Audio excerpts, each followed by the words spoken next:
We know the truth now here. This is Roll the Corn, Volume 1. Let's get into it. Yes, ancient Egyptians did write extensively about the primordial waters, referred to as noon, and the primordial mound or bin that emerged from them. These myths describe the universe arising from the state of chaos and water, with the bin representing the first solid land to emerge, often associated with the creation of the sun god and the beginning of the world. Let's keep going. Now, to understand noon, it was the primordial waters of chaos and nothingness that existed before creation. It was considered the source of all things. Now, bin was a pyramid-shaped mound that arose from the waters of noon. It was a crucial element in the creation myths, often serving as the place where the creator god Atum emerged or where the sun god Ra first rose. Let's keep going. Now, to understand creation myth, it is talking about Atum, the creator god, arose from noon on the bin and created the first divine pair. Let's keep going.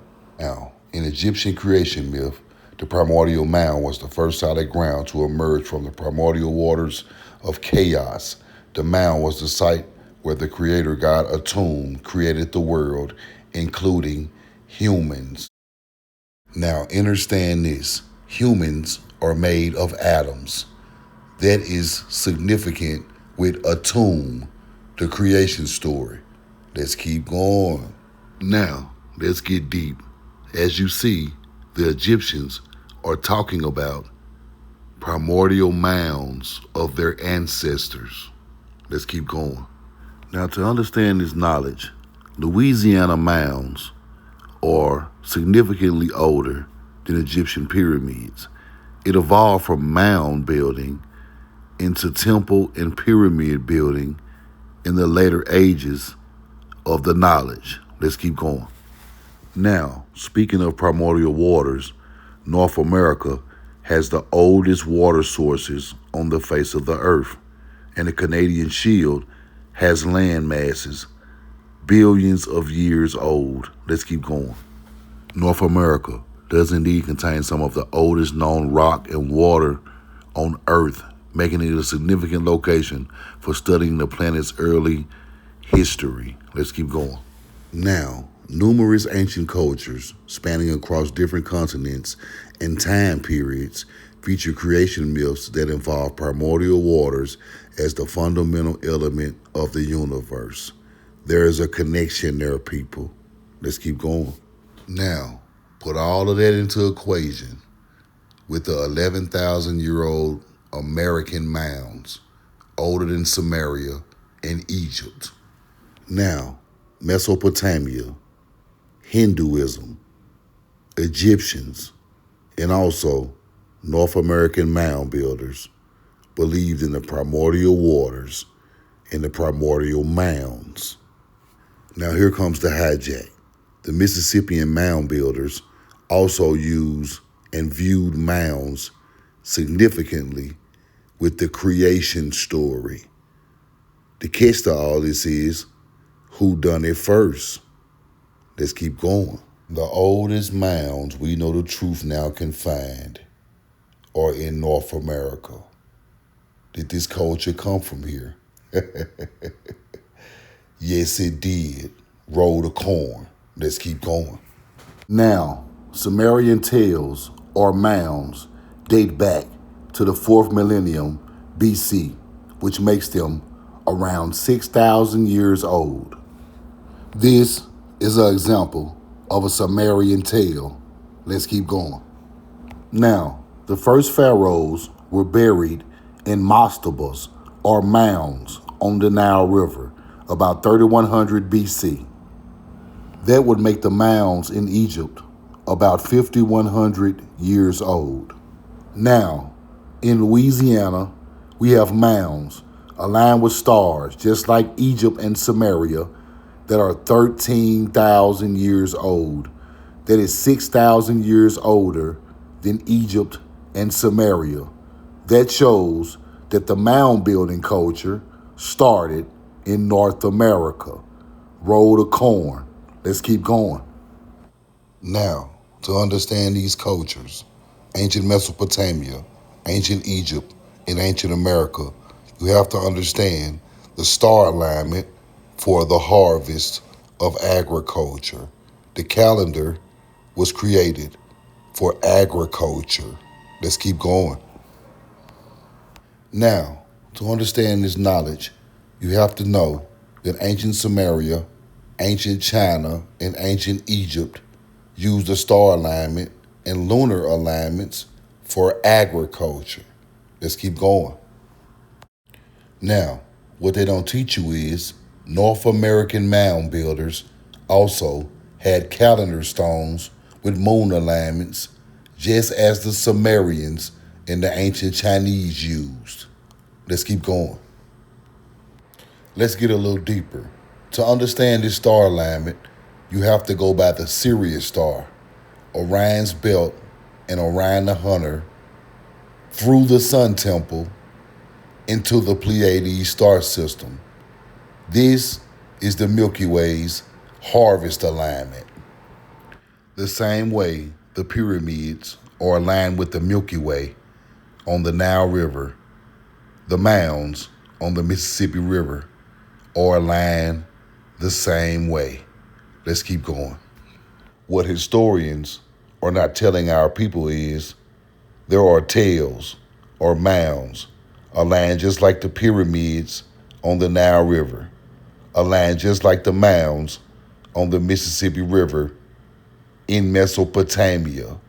This is still our culture. These are not aliens. Let's keep going. Now, to understand this knowledge, first, you have to understand the vernal or the spring equinox was used to start the harvest season of ancient cultures. Let's keep going. Now, you see the Sphinx aligning with the sun on the vernal or spring equinox for the resurrection of the crops or the resurrection of the earth. Let's keep going. So now you will understand that the rebirth of vegetation of agriculture in the spring is significant with Osiris. Let's keep going. Now that you understand the significance of the spring or vernal equinox, mounds all over America, Serpent Mound, Poverty Point, Cahokia, all predict the vernal or spring equinox for agriculture. Now that we understand that the spring equinox is the time to plant the crops, the summer solstice is the start of the time to harvest the crops. That's why these solstices and equinoxes are so important to our ancient culture. Now, the Sirius star, rising to the sun of the summer, is the all-seeing eye, and it represents the beginning of the harvest season. Fire. Let's keep going. Up next is the autumn equinox. The summer solstice is the beginning of the harvest season, and the autumn equinox is the end of the growing season. Let's keep going. Now, the autumn equinox is significant with corn and wheat because this is the time for it to be gathered and stored for the winter. Now, last but not least is the winter solstice.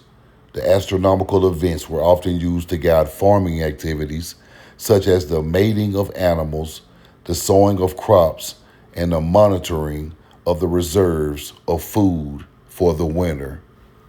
These are the Winterville Mounds in Mississippi, predicting the winter solstice thousands and thousands of years ago. Let's keep going. This is a representation of the winter solstice in Karnak, Egypt.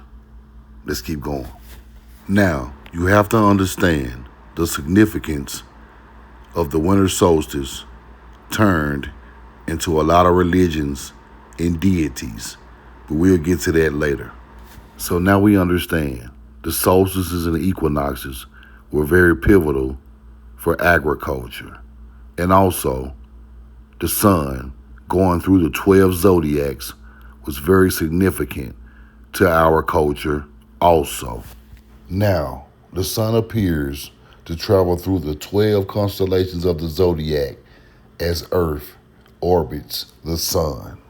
Now, what we have to understand about this is different equinoxes and solstices land in different parts of the zodiac.